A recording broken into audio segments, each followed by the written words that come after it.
Hello friends, இன்னைக்கு நம்ம என்ன பார்க்க போறோம்னா சிக்கன் கிரேவி. இதுக்கு என்ன எடுத்து வச்சிருக்கோம்னா சிக்கன், இஞ்சி பூண்டு பேஸ்ட், சின்ன வெங்காயத்தை அரைச்சு வச்சிருக்கோம், கொத்தமல்லி தழை, கருவேப்பிலை, மிளகா பொடி, தனியா பவுடர், தக்காளி, சீரகப்பொடி, எண்ணெய் தேவையான அளவு, கடுகு. எப்படி பண்ணலான்னு பார்ப்போம். ஃபர்ஸ்ட் வடச்சட்டியை வச்சு தேவையான அளவு எண்ணெய் ஊற்றுவோம்.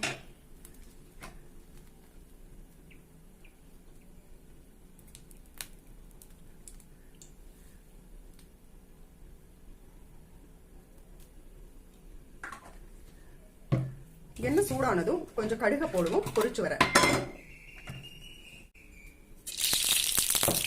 கடுகு பொரிச்சு வந்ததும் அரைச்சு வச்சிருந்தோம், ஒன்னா ரெண்டா அரைச்சு வச்சிருந்த சின்ன வெங்காயத்தை போடலாம். ஏன் இந்த சின்ன வெங்காயத்தை அரைச்சு வச்சிருக்கோம்னா கிரேவி டைப்ல வர்றதுக்கு இந்த மாதிரி அரைச்சு வச்சா நல்லா இருக்கும். பச்சை வாசம் போற மாதிரி நம்ம நல்லா வதக்கி விட்டுக்கலாம். அதே டைமுக்கு நம்ம இஞ்சி பூண்டையும் போட்டு அதுவும் பச்சை வாசம் போகணும் இல்லைங்களா, அதுக்காக இஞ்சி பூண்டு பேஸ்டையும் நம்ம போட்டுக்கலாம். ரெண்டும் பச்சை வாசம் போற வரைக்கும் நல்லா வதக்கி விட்டுக்கலாம். கருவேப்பிலையை போட்டுட்டு தக்காளியை போட்டு நல்லா அதுவும் பச்சை வாசம் போற வரைக்கும் வதக்கி விட்டுக்கலாம். தக்காளி உங்களுக்கு கிரேவி எவ்வளவு தேவையோ அந்த அளவுக்கு எடுத்துக்குங்க. தக்காளி போடும்போது அந்த ஜூசி நல்லா சிக்கன் கூட மிக்ஸ் ஆயிட்டு நல்லா ஒரு டேஸ்டியா வரும். அது கூட நம்ம மிளகா பொடியும் போட்டுருவோம். தேவையான உங்களுக்கு எவ்வளவு தேவையோ காரத்துக்கு தக்கன போட்டுக்கணும். கூடவே தனியா பவுடரும் போட்டுக்கலாம். தேவைக்கு தகுந்த மாதிரி உப்பு போட்டோம், தண்ணி ஊற்றிக்கலாம். நல்லா பச்சை வாசம் போற வரைக்கும் வதக்கிட்டு தண்ணி ஊற்றி கொஞ்சம் கிரேவி டைப்புக்கு வரட்டும், அது வரைக்கும் வெயிட் பண்ணுவோம். இப்போ சிக்கனையும் போட்டுடலாம்.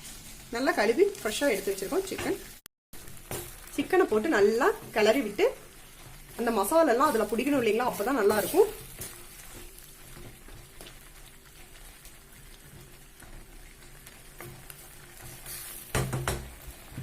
தேவையான சிக்கன் வேகிற அளவுக்கு தேவையான அளவு தண்ணி ஊற்றி நம்ம இப்போ க்ளோஸ் பண்ணி வச்சிருவோம். சிக்கன் வேகட்டும். இப்ப பாருங்க, சிக்கன் நல்லா வெந்துருச்சு.